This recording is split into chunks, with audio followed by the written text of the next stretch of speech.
अपना जीजा जी संग करतारू जैसे हम ठीक करतन बुझनी फगुओ के दिन केहू करेला जैसे अच्छा अपना जीजा जी संग करतारू जैसे डाले खातिर बैठल बानी काहे डालवावे ना हमके बोला के अच्छा आज जीजा तोहर रंग मारा चाहिए खाला बुझलो लगत ले आए बड़ा केमिकल मिला के हर बार सब दिन बता जीजा तोहर रंग मारा चाहिए खाला लगत ले आए बड़ा केमिकल मिला के तोहर रंग मारा साना ना साना ना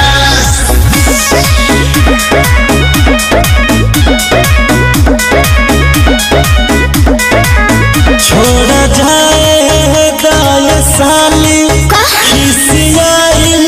ना जला हटे बात मन करता रुअतना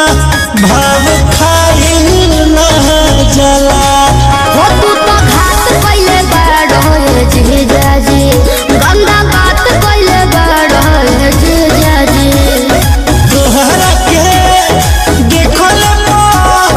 तोहरा के देखत गजब फीलिंग जागे आई हो दादा जीजा तोहर रंग मारा चाहिए खला दे ओहो लगत ले आइल बाड़ो केमिकल मिला के जीजा तोहर रंग मोरा चाहिए खला दे लगत ले आइल बाड़ो केमिकल मिला के जीजा तोहर रंग मोरा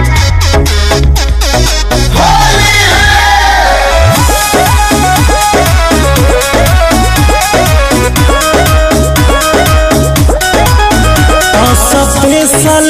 हो बरांड का नुकसान न करी रहुआ जानत नहीं बाटे घोरल हमार रंगरा ओहो, छोड़ी। अब जी